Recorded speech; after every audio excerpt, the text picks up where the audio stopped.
So introduce yourself to and expect it to fluctuate. Yeah, please do it. Okay, so my name is Matt Colbrook. I'm a lecturer here at Cambridge. I did my PhD here as well, since I did the second graduate the pandemic as well. So I'm going to talk a bit about simple Koopman operators, which in a nutshell are a way to linearize nonlinear dynamic systems. And we're going to do this in a data-driven manner and also in a verified manner. So we're going to try and answer some questions with error control. The algorithm we're going to talk about is called Residual Dynamic Mode Decomposition. So we'll come to hopefully why we put that. And this is based on joint work with one of Cambridge here, myself in Virginia Tech. We provided most of the actual experimental data we use in this talk. And Alex Townsend uses the work on this now.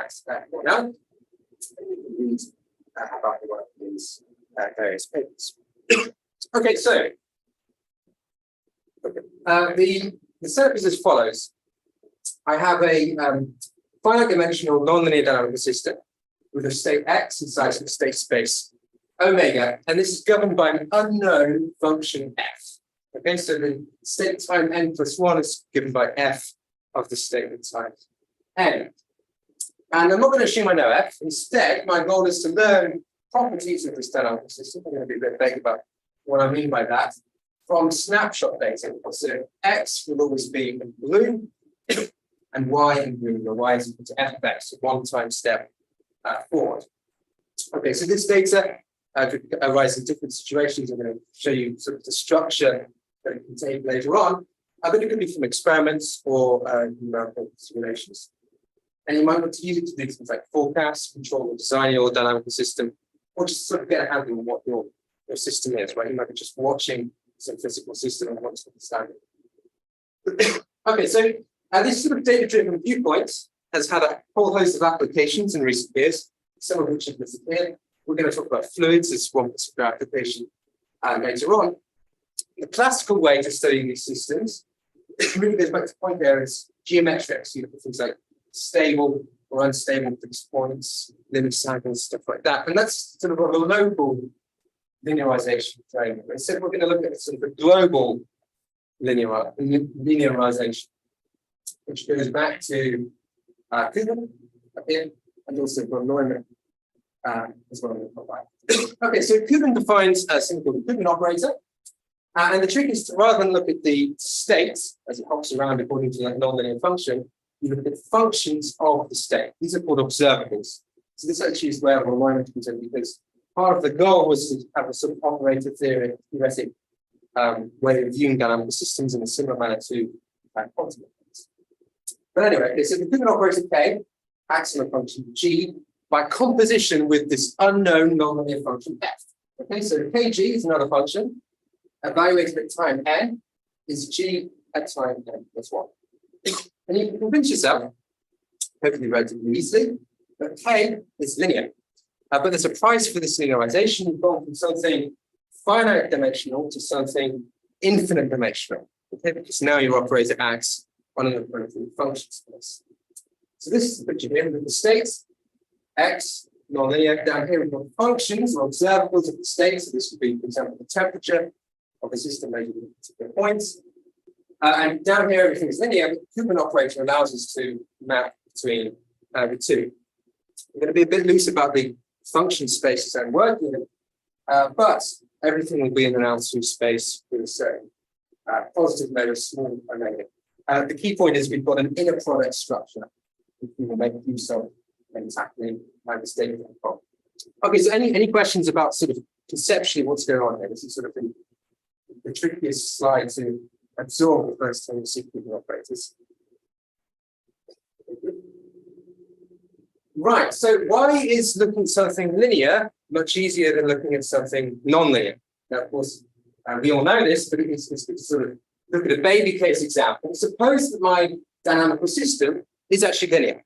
Okay, so it's governed by this matrix A, and suppose that A is diagonalizable. If I look at eigenvector coordinates, my system becomes trivial, right? Because if I represent psi like this, then I can represent the dynamics by just taking the power of diagonal matrix. Okay, so you can actually see this encoded in the Koopman operator. It's a very simple system.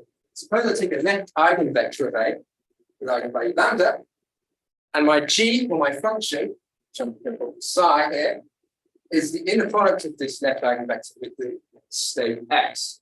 Then you can show that this is an eigenfunction of the Koopman operator with eigenvalue lambda. Okay, so you already see the spectrum of the Koopman operator encoding this diagonalization. Now, the point is that the Koopman operator allows you to do this for much more general nonlinear dynamic systems. It transfers, yeah. So don't need some general.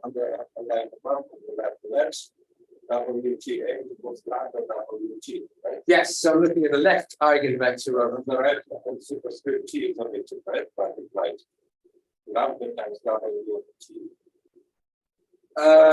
Exposed, right? It's, right, it's supposed to be like this. Yeah.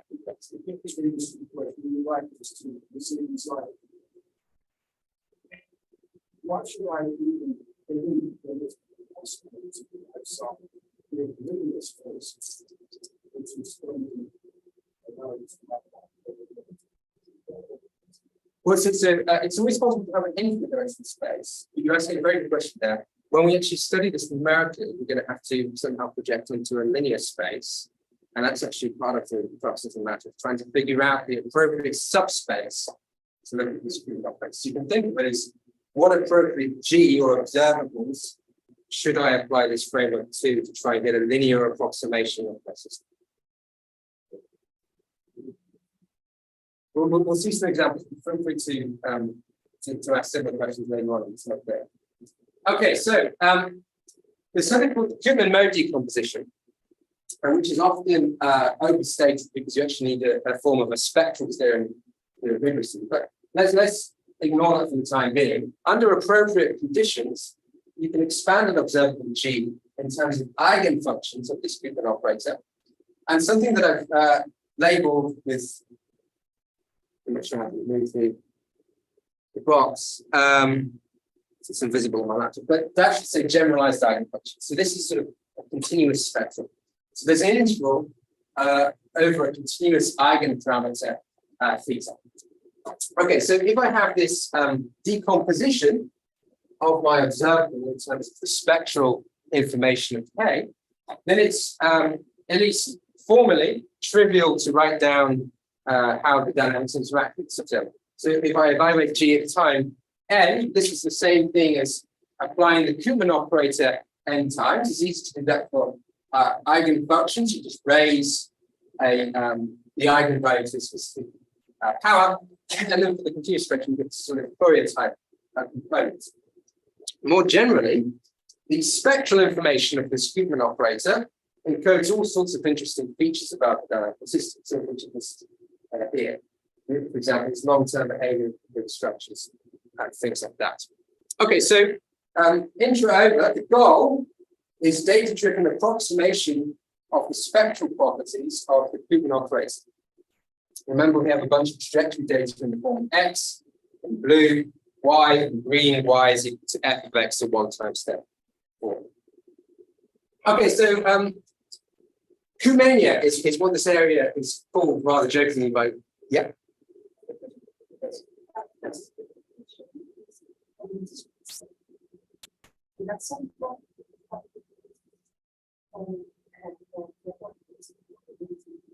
Right.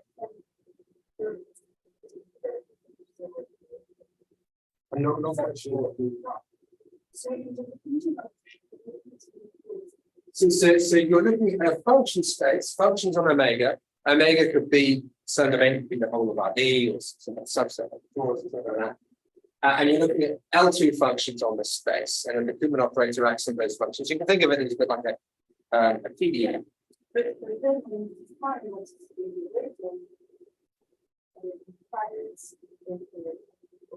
Pointwise. In a pointwise sense, yes. So yeah, you can make sense of this in an L2 sense under certain regularity conditions on the unknown function. Yeah. Okay, so it's asking you that the particular function G is a set of it's a working with the Different function G. yes, the function G is exactly the same function of the components. Oh, I see. So you're talking about like an L2 versus. Right. Right, so you can think of this holding this equality holding in an L2 sense, or you can change the function space. If you change the function space, now of course you wouldn't have a pointwise equality here, but you can still make sense of this composition. Then you change the Koopman operator. And you change the function space is simply the same function space, but the two of them is exactly the same condition in the structure. So what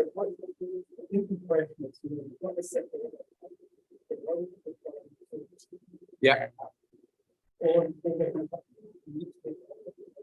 Oh, right. So replace this xn by any x and omega. Right. Okay. Yeah. Fine. I'm making this. Yeah. This is written in a confusing way. Yeah. Replace xn by any x and omega. Ignore that final part there. G f of x. No, exactly the same as when I answered the question. If you change the function spaces, the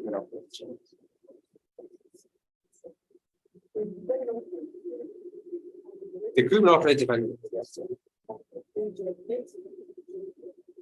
Yeah, exactly. Thank you for keeping me honest. No. It's really not. Any other questions? Okay.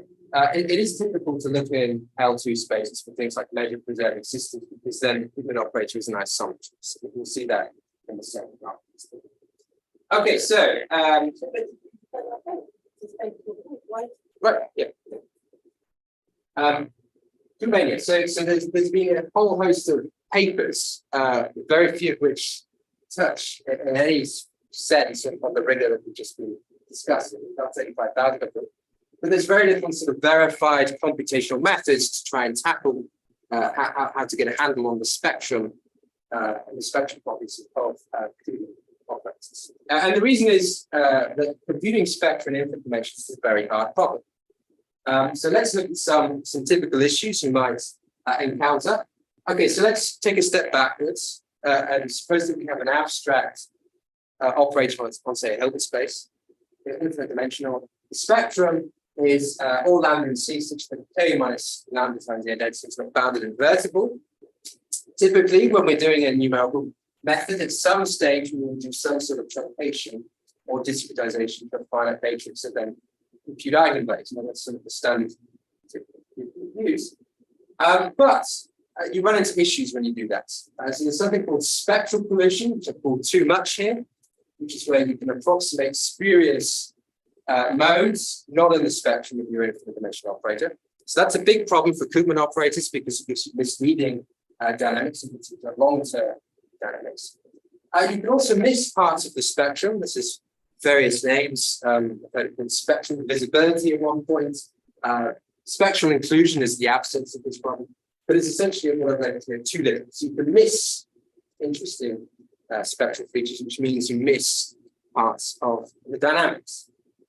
Continuous spectrum is also an issue, right? When you discretize the finite matrix, things become discrete. How do you relate that discrete approximation to the continuous spectrum? The continuous spectrum for Koopman operators is typically associated with chaos. And then finally, verification, which is sort of underpinning a lot of this talk. Can you actually trust the computations? Can you do computations with some form of error guarantee? Yeah. Hanging on to how do you decide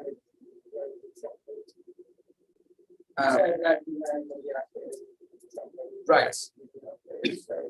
So we'll actually see that there are different ways of truncating and just blindly taking a square matrix that allows us to figure out a posteriori whether our truncation does a good job of tackling these issues.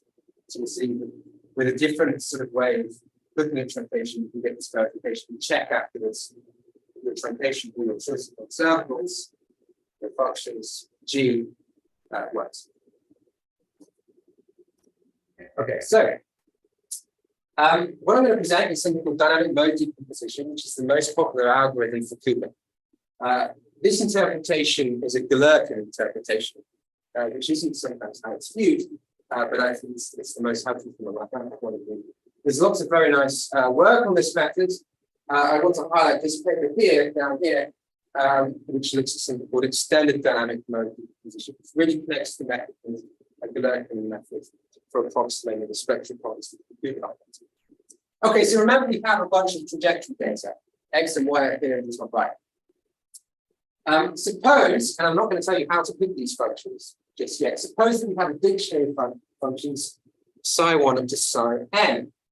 If we're building a projection of this Koopman operator acting on the span of these basis functions, we need access to two types of inner products. The first is are the inner products between the basis functions themselves in the ground matrix. Okay, so you can approximate this inner product by a quadrature rule. So I'm going to assume that my blue points arise as a quadrature rule approximation of my measure in the inner product in some ways. So, yeah, I can represent this in terms of data matrices as follows. So this psi x is the collection of dictionary functions evaluating points x. Okay, and it's dynamic matrix.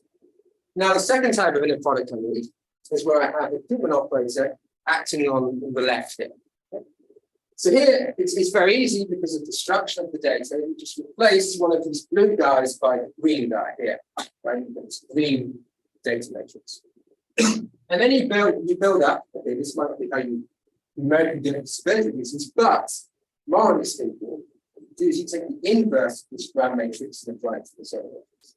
Right? And that gives you your Colbrook approximation. So this is an example of truncated data. So you're going to run into all of these issues: too much spectral pollution, too little spectral visibility, continuous spectrum, and verification.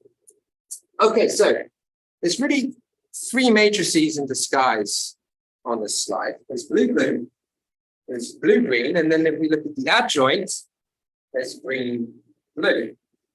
So can anyone guess what a missing matrix might be? We just go by the color scheme. So you've got the blue-blue, blue-green, green-blue, green democratic, right, exactly. So what does green-green get? What does green-green correspond to? Green-green corresponds to this type of product here. Okay. Now, I'm emphasizing that you can get this for free from the data, right? I'm not doing any tricks. Why is this useful? Well, suppose that I want to approximate residuals in infinite dimensions, not a residual of a truncated matrix, but of an actual infinite dimensional. So suppose I take a G that can be expanded in my dictionary. I can evaluate this squared residual. Okay, so determine if we think G is close to being an eigenfunction with eigen lambda. I can approximate this using these three types of matrices with this nonlinear pencil. Now, this approximation becomes exact in the limits that these quadrature approximations become exact. There's no approximation here due to truncation, except in the assumption that G is expanded in my basis. Okay. So in other words, with this extra trick, this green-green matrix, I have a way of accessing residuals in infinite dimensions exactly, assuming my quadrature rule converges. Now, why is this useful? Well, if you know about computing spectral in infinite dimensions, you get very excited because the residuals are a key that unlocks a lot of things. Okay, so we call this algorithm residual dynamic mode decomposition for obvious reasons here. You can find the code also GitHub, which I'll post in the final slide. Okay, so how can we actually tackle those problems that I alluded to? So, how do we avoid spectral pollution? So here I'm rewriting that squared residual, but now I'm dividing by approximation of the non-square of the observable G. This is my relative square residual. Very simple algorithm. There are sort of more complicated versions that this will do. So I compute those three matrices. Oh, sorry. K1 is when we have 1K, K2 is when we have 2Ks in the body. So I compute those three matrices from the trajectory data. Again, we're not going to be too precise about how the data is collected in the time being. Then I look at this eigen decomposition. Okay, so that's what we normally do in DMD. But then I did one further thing. For each of the computed eigenpairs, I compute the residual and I discard if it's too large. Okay? So you can prove that assuming the quadrature rule converges, if I discard the residual is greater than epsilon, in the large data limits, output of this algorithm is guaranteed to be inside something called the epsilon pseudospectrum of the Koopman operator. Okay, so for those of you who don't know about pseudospectra, this funny looking function here, well, this is the resultant, right? So this is, think of this as being unbounded on the spectrum, and then I'll take the reciprocals. It's 0 on the spectrum, and then it increases off the spectrum.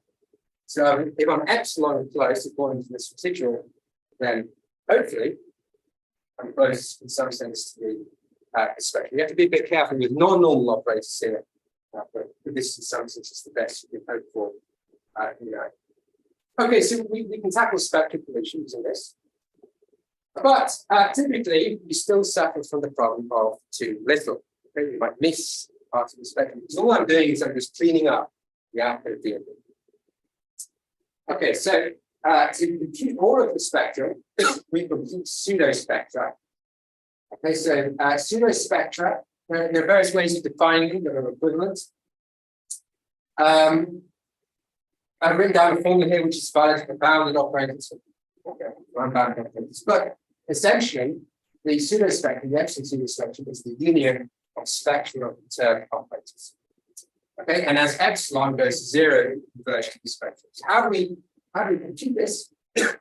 Well, over a grid, we minimize this residual with different choices of G in our test space, right? In the English span of our dictionary.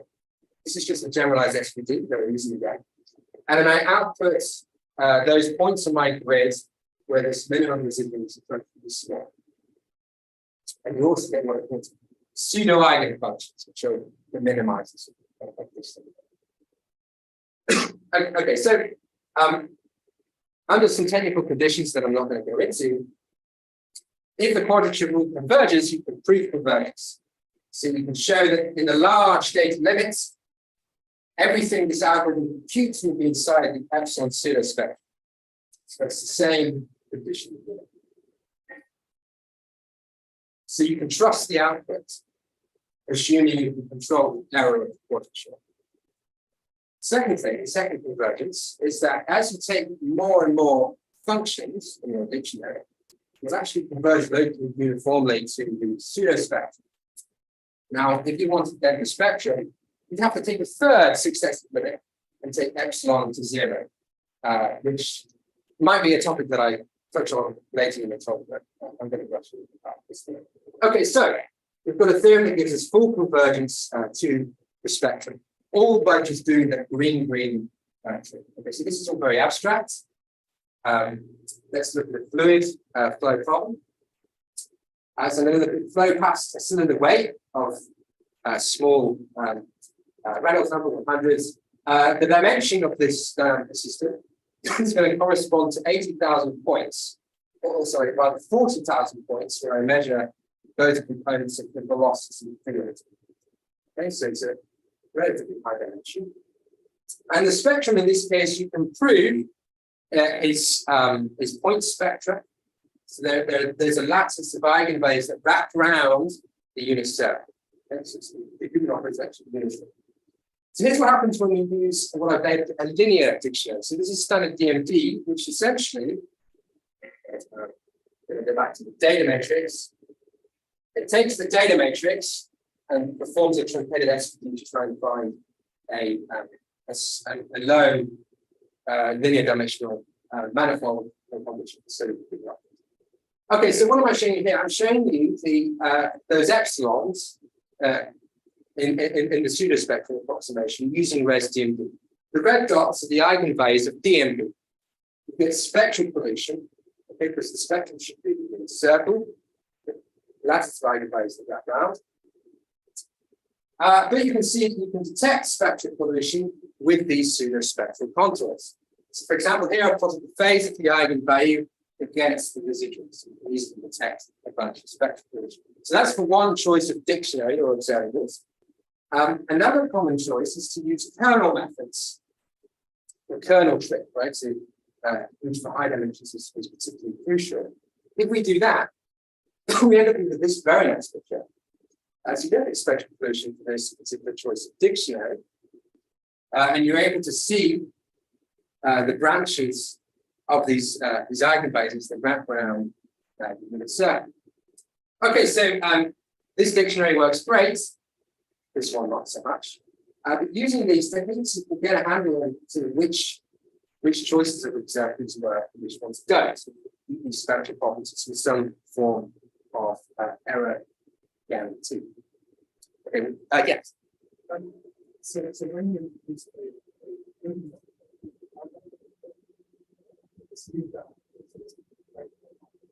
Yeah. Right. Yeah, exactly. So what's the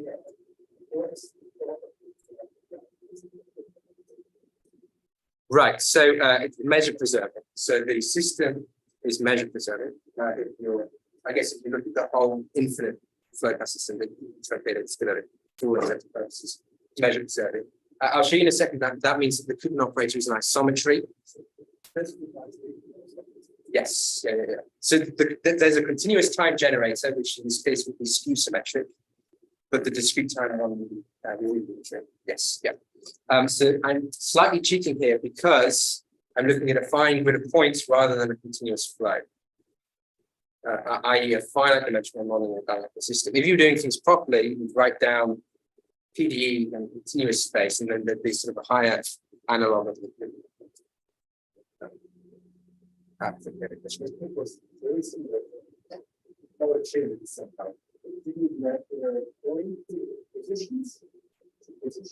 No, I'm just I have a bunch of fixed points and I'm observing velocity fields at each of those points. So I stack all those points in a big vector and I store the velocity profile, and that's my state. My dynamic system. Great. These are excellent questions. Yeah.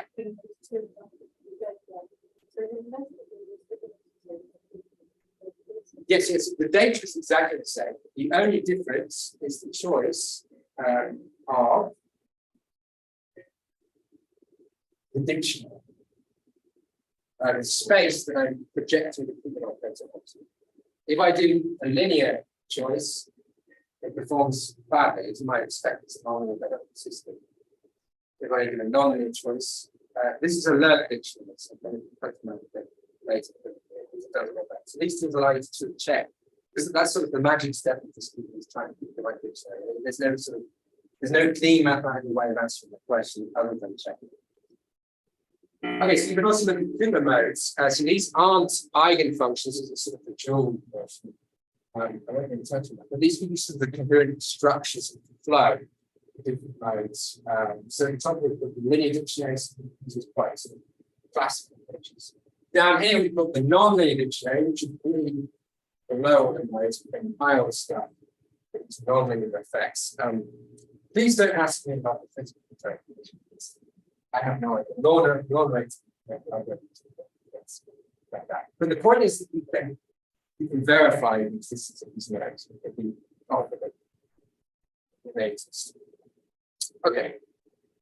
Right. So very quickly on quadrature. So talking about assuming the quadrature rule converges, then we get these nice theories. There is typically three scenarios where this occurs. If your system is low dimensional and you're free to pick the points in X, then you can look at high order quadrature rule and get rapid convergence. That's very rare in practical scenarios. Much more common are the following two. you have a random set of points. Okay, and then typically you get a Monte Carlo rate. Sometimes you need to just bound the rate, at least in expectation. Another common example is where you take a single long trajectory. If my system is ergodic, then I can replace the law of large numbers with the ergodic theorem to show the inner products of it will converge.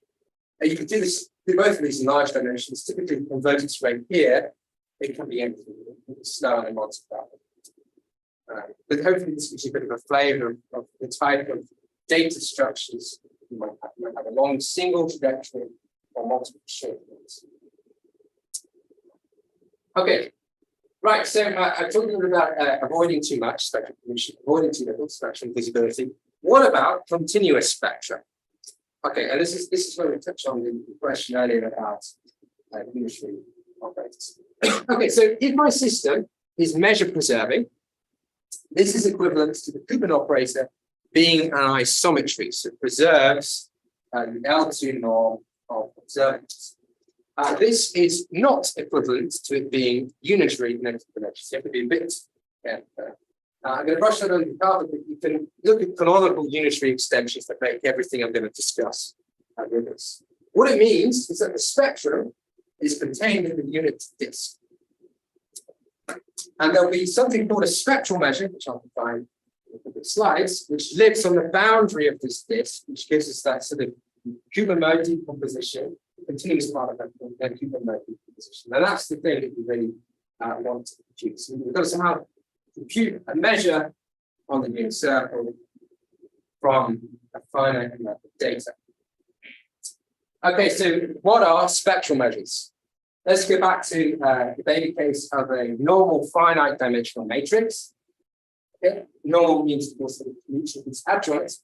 This means that it has an orthonormal basis of eigenvectors, V1 to Vn. So you can write a diagonalization in this funny looking way. I've got a sum of projections onto eigenspaces. Okay, acting on B, so each of these is a projection, which means that A acting on the vector B is somewhat trivial because it's multiplied by the eigenvalue on each eigenspace. Okay, we might be interested in the energy of the vector V in each eigenvector. That's going to be the magnitude squared of this inner product here.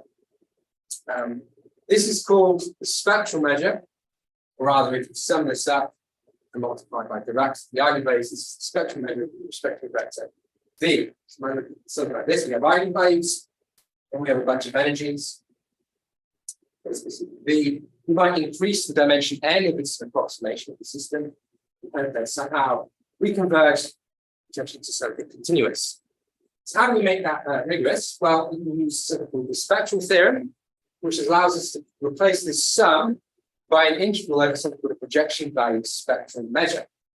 It sounds super scary, but all it is a measure of the user set, rather than spitting out a number, it spits out a projection corresponding to part of the operator on that set.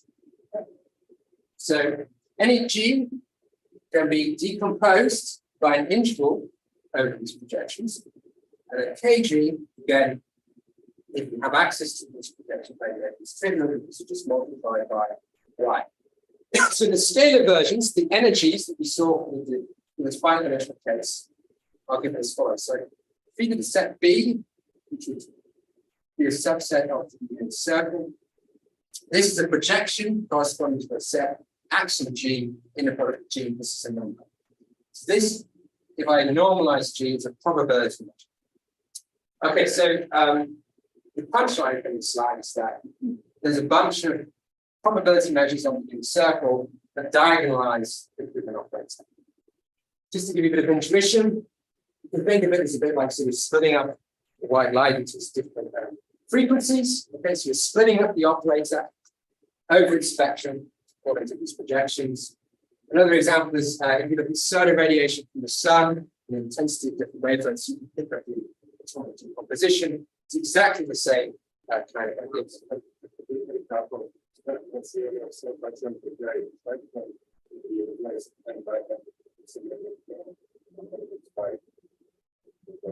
Right, it's exactly the same thing, but then the measure would be on the real line.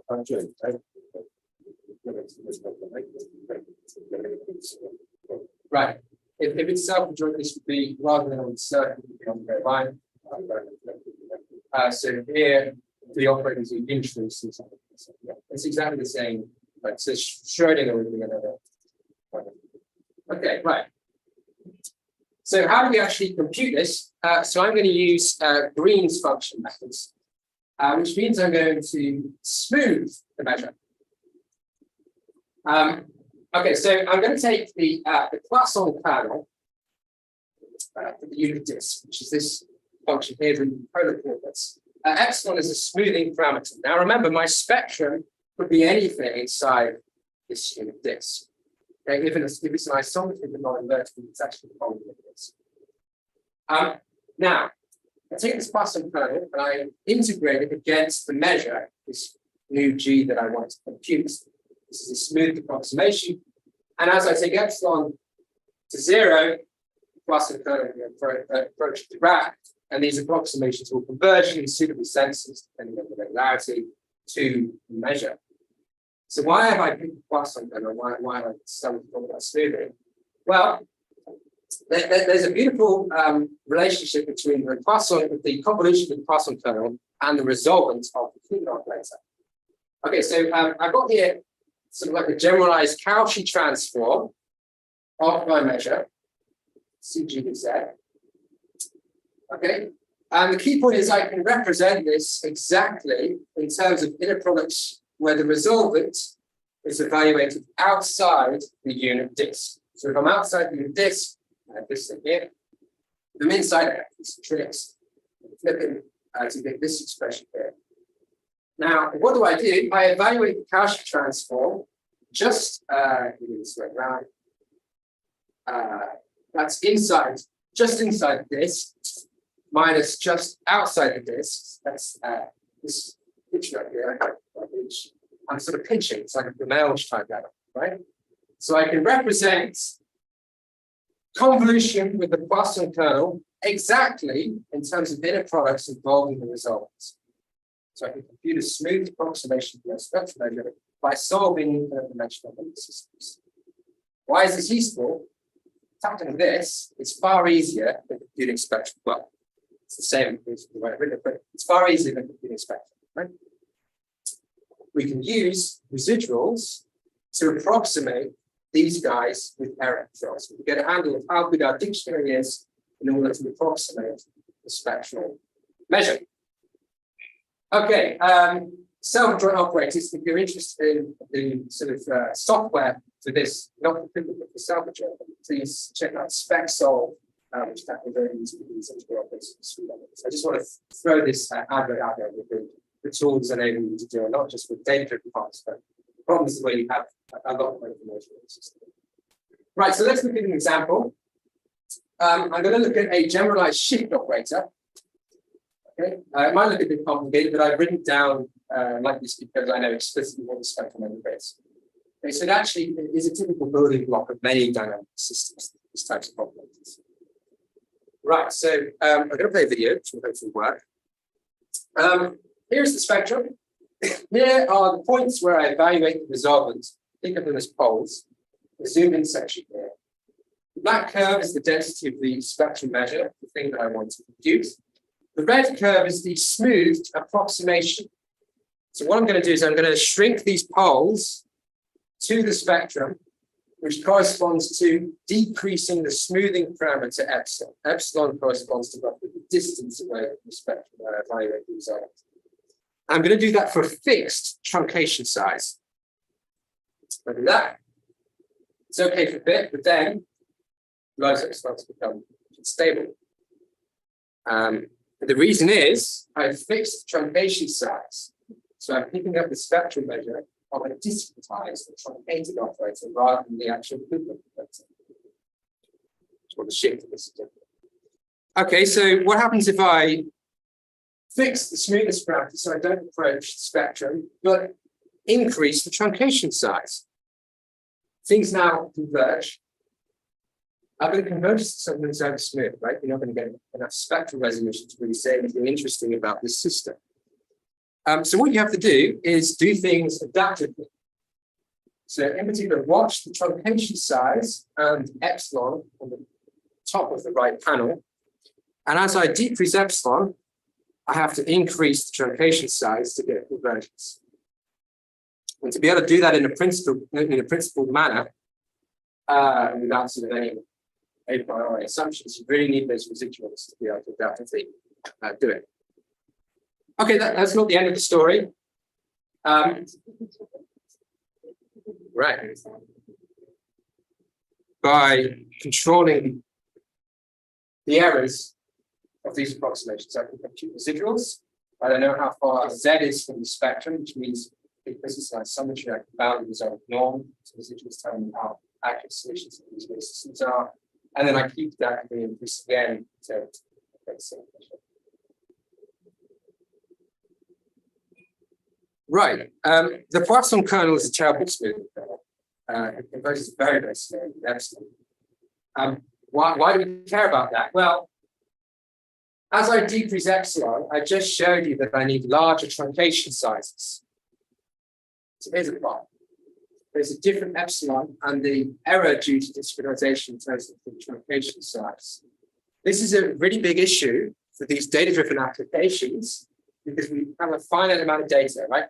We really need this truncation size to be as small as possible. So we've got to do better than the Poisson. All right, so there are generalizations of the Poisson kernel, some of which I've got here. I'm not really going to go into the theory in much detail, but you can write down some of the generalized version with some explicit coefficients, which is what we call an nth, which is what is called an nth order kernel. So it converges, I'll give you the theorem in a second, with nth order rather than first order convergence rates. The key point is why am I written it like this? You get a sort of nth order Flamel type lemma, and so you can represent the smoothed measure explicitly in terms of m sums of differences of this Cauchy, with generalized Cauchy transforms. So I can apply the same types of techniques as residuals and things like that to compute these that I did for the Poisson kernel. I get much faster rates of convergence. Curiously, actually, I should say these kernels are actually more stable than the Poisson kernel. It's a bit surprising that a higher order approximation does that, but that's a comment that those interested can maybe discuss after this. Okay, so here's the convergence now. Much faster. I didn't have to approach the spectrum, which means a much smaller truncation size. It's really super fast convergence. So there are there's the convergence. The pointwise errors for this particular spectrum. You can make everything on this slide precise, but in a nutshell, you get order m up to logarithmic term convergence locally in a pointwise sense and an LP sense, assuming certain regularities on the measures, without assuming any irregularity on the measure. You get nth order convergence for weak convergence. So that's where you're integrating against a test function, which is particularly useful for things like forecasting. Okay, so we get fast high order convergence. You can sometimes make the constants and everything explicit for Koopman operators. Okay, verification. Is it right? So I want to show you an example before I tell you how we did it. So here I've got a similar sort of setup. I've got a bunch of sensors and I measured, right? But now the Reynolds number is 4 times 25. The ambient dimension is roughly 300,000, corresponding to pressure field evaluated for a whole bunch of points. So if you're having trouble sort of visualizing what the Koopman operator is, for these examples, you can think of it as a linear PDE in ambient dimension 300,000. I'm trying to compute its spectral properties from data. So this is what happens if you use DMD. So that's linear choices of basis functions, the standard linear method, without the green matrix. So these are these show different modes with different or near eigenvalues, we have no idea what the errors are. So watch the color scheme carefully. Now swap to residual DMD. You get a very different physical picture. I'll explain that in a second. But the point is to get errors. Okay, so you can trust that this is the physical picture in some sense. Trust, yes.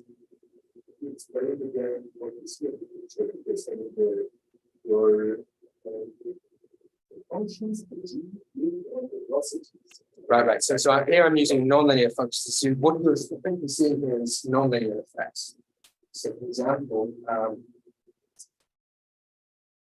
here there are much larger weight here.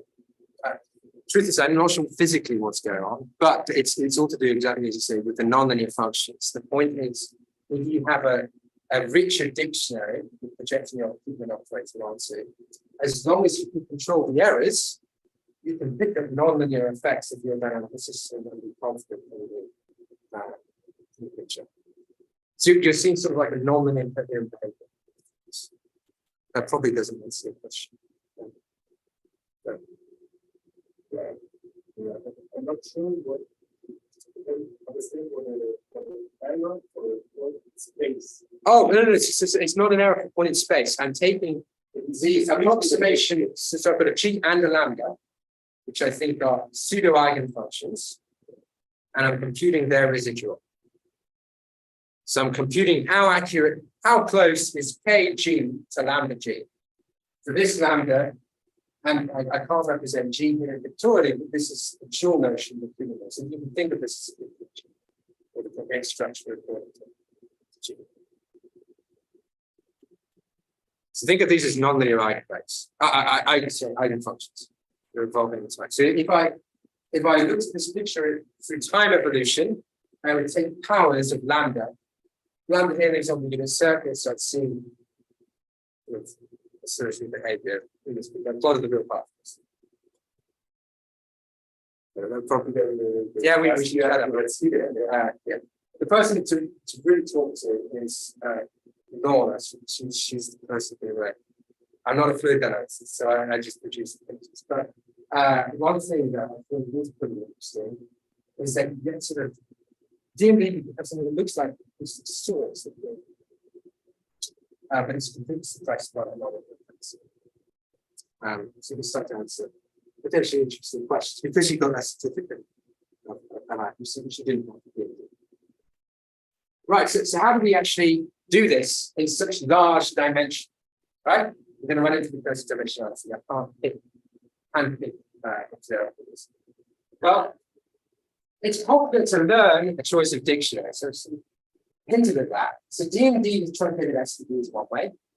You can use kernel methods, people recently use neural networks, things like that. The question is the span of the dictionary large enough or rich enough to capture the dynamics? When we project that infinite dimensional Koopman operator onto our subspace, do we capture things of interest? So the above algorithms have very nice properties. You get error control, right? So pseudo spectra in the large data limit, it's guaranteed to be inside the correct pseudo spectrum. I can compute smooth approximations of spectral measures with explicit error control. So in other words, suppose you come to me and you say, I've learned these dictionaries, can I trust them? You can run them through the algorithm and check afterwards, right? So you've got a way of rigorously verifying the learned dictionary. So that's how we this. We played around with dictionaries until we got something that has small errors. Okay, so here's another example of that in action. Again, linear versus nonlinear, different fluid systems. Now I've got a plate, so turbulent flow with a jet here at the left. Reynolds number is pretty large there. Ambient dimension 100,000 corresponding to 50,000 points per dimension velocity profile. If I look at the linear dictionary, I get this picture here. So the color corresponds to the residual. So particularly, you get a large portion of spectral pollution. And the most important region to actually approximate corresponds to near 1, near the invariant one of the Koopman operator. Okay, so if G is an eigenfunction divided by 1, it doesn't change the dynamics. So you can see here with the nonlinear dictionary, we get a much better approximation of those of that spectral content near 1. And then you can start to look at some interesting, in this case, transient behaviors. These are Koopman modes for this particular system, again with relative errors shown. So spectral measures you can do in large dimensions as well. So here's one from a atomic, or rather a molecular simulation of a particular protein molecule. So there are 3 parts of this protein molecule. There's this core part, which is pretty stable, and then there's these 2 NMP parts, which are about the shape of this molecule determines how it interacts with things in the cell, for example. And what we're interested in are 2 dihedral angles shown up there. So those will be the observables that I compute spectral measures on. So think of the spectral measure as a fingerprint of the dynamics of those particular observables. It's like we then compute them using a 6th order kernel for the different NID. So there's 2 dihedral angles, a region and the NMP. And you can see you get a much more interesting spectral correspondence, larger, quite higher frequency variation. Okay, final example. I really want to show you how marking up spectral formation helps with things like forecasting. So here I've got a essentially the way I understand this, and so Matt Zokin is the one who ran an experiment. There's a big plasma cannon, which I actually visited before, something from Star Wars. We blasted some air and watched a supersonic shock wave. Now, this wave has a very nonlinear feature. As shown in pressure here, and we want to try and predict this wave. So what we did was we trained the Koopman mode decomposition with a bunch of experimental realizations, and then tested it on unseen data. Now, if you take, for example, imagine you've got a picture like this. One way you might order the importance of the eigenvalues is through their modulus, or their energy content, right? That's the typical way of doing things. So, for example, if you keep the 40 modes with the largest energy content, you get this red curve here. Pretty poor approximation. If instead you pick the 40 modes with the smallest residual, you throw away spectral conditions, in this case, essentially fluff, you get a much more accurate representation. So you get a much better compression of your nonlinear dynamical system by getting rid of spectral conditions. And you can do this in a time data-driven, tuning-free way using residual dynamic mode. Okay, so very briefly to end, this is actually part of a wider program. So my background is in computing spectral properties in infinite dimensions. And doing this rigorously. A lot of this involves some continuous linear algebra techniques, avoiding the woes of discretization, too little, too much. It's in the solvability complexity index hierarchy, a bit of a mouthful, but in a nutshell, what it does is it allows you to classify the difficulty of these computational problems and figure out the assumptions that we need to make them possible. So here are some papers within this program. It extends to things like AI. So there's the paper here in red where we were able to take similar ideas to the speech stuff myself here, but you can take similar ideas and embed them in certain AI problems and prove that there are problems more stable than active building a statistical problem, that trend, and it extends to other areas like this here as well. So just to summarize, we avoided too much and too little with that green matrix. The matrix for residual, ResDMD for computing, spectra. Continuous spectra is smoothed by the resolvents. This allowed us to approximate the full spectral number. Is it right? These algorithms come with error guarantees. For example, you can use them to learn dictionaries. Use them here. If you're interested, then you can read more about this inside this piece as well. It's Steve Brenton, who's quite a well-known figure in treatment. So well worth reading his papers and doing a theory in the area. And again, there's some easy to digest YouTube videos as well, with this channel and these specific methods. So yeah, thank you very much for your attention and also for your questions.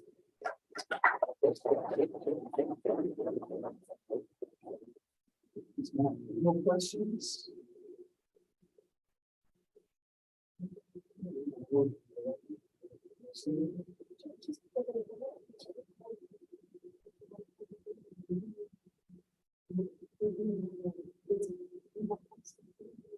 All right. Right.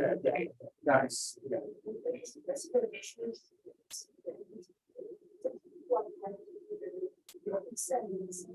Oh, yeah. It's very good. Yeah. So,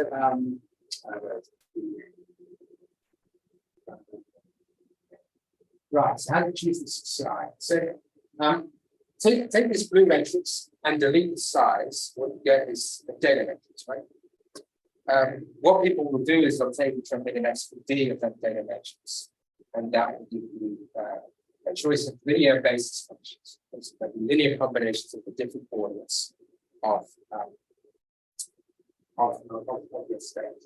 So that's what I'm typically doing when I say linear. So that's sort of the standard way that people in the literature would use DMD. Now, of course, when you have a strongly nonlinear system, I should say before that can work pretty well in high-dimensional systems.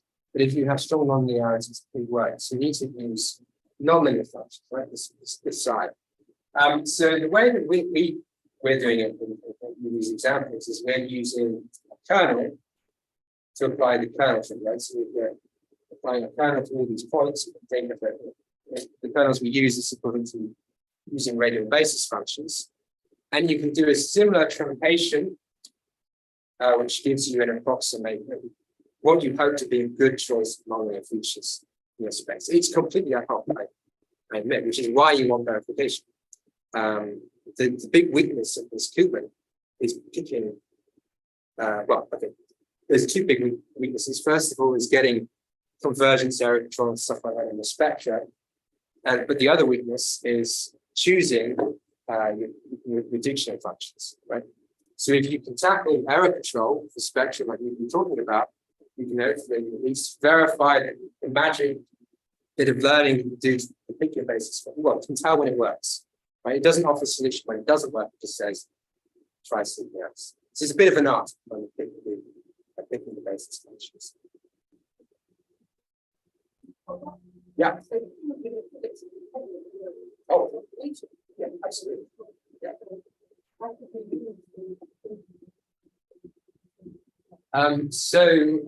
One sort of another popular way is sort of delay embedding, which implicitly does what you're saying, which is where you rather than looking at just X as your state, you look at X and then take step forward, right? So that implicitly uses the equations of motion, right? Because the next time step into the first evolves according to those equations. There has been a little bit of work using exactly like you say, neural networks that intend to try and take those equations of motion into account. But it has to be said that in the majority of applications, we don't know what that is. That nonlinear function. So it's very hard to enforce that type of information. What you can do, if the system is measure preserving, there's a different version of DMD that rather than looking at symmetries of basis functions, it's symmetries of Koopman operators, so force that there. So for example, you can force a measure preserving discretization of the Koopman operator. And that's actually back to the slides. What this does. So you can show that that actually gets very less data. So there are cases where you can start.